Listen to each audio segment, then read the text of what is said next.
இந்த குமர்கள், இந்த குமர் பிள்ளைகள் எல்லாம் வீட்டில் தூங்கும் போது இந்த தாய் தகப்பனுக்கு நித்திர வராது. அதே அப்படியே பார்த்துக்கிட்டு இருப்பாங்க. அடுத்தவளும் குமராயிட்டாள், மற்றவளும் குமராயிட்டாள். ஒரு வீடு தான் இருக்குது, அது ஓட்ட வீடு. இந்த பிள்ளைக்கு நான் எப்படி மாப்பிள்ளை எடுப்பேன், எப்படி நான் இந்த பிள்ளைய நிறைவேற்றுவேன்?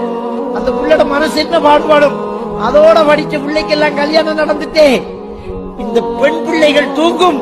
அந்த பெண் பிள்ளைகளை பார்த்துக்கிட்டு இந்த உமாவும் பாப்பாவும் தூங்காம ஆளுக்கு ஆள் மாறி மாறி பேசிக்கிட்டு இருந்த ஒரு முடிவெடுப்பாங்க. நான் பிச்சையாவது இடத்துக்கு வரண்டி என்று அவனுடைய கையால் ஆகாத தனம் இன்னொரு ஊருக்கு போய் வெள்ள விரிச்சுக்கிட்டு கௌரவத்தை கொஞ்சம் காப்பாத்திக்கிறதுக்கு தலைய குனிஞ்சுக்கிட்டு உட்கார்ந்துட்டு இருக்கிறானே அந்த வாப்பா. அந்த வேதனையோடு அங்கேயே போய் பிச்சை எடுக்கிறானே இந்த தகப்பன். இவனுடைய இந்த நிலைமையை கொஞ்சம் சிந்திச்சு பாருங்க. இதுக்கெல்லாம் அல்லாஹ்விடத்துல பதில் சொல்லி எத்தனை பேரை பிச்சைக்காரன் ஆக்கி இருக்குது இந்த சீதன கலாச்சாரம். இதை எங்க போய் முறையிடுறது? இது இல்லைன்னு சொல்ல முடியாது. நாங்க பள்ளிவாசல் நடத்துற நிர்வாகிகள், எங்களுக்கு தெரியும் எத்தனை பேர் வராங்க, கடிதங்களை எடுத்துக்கிட்டு வராங்க.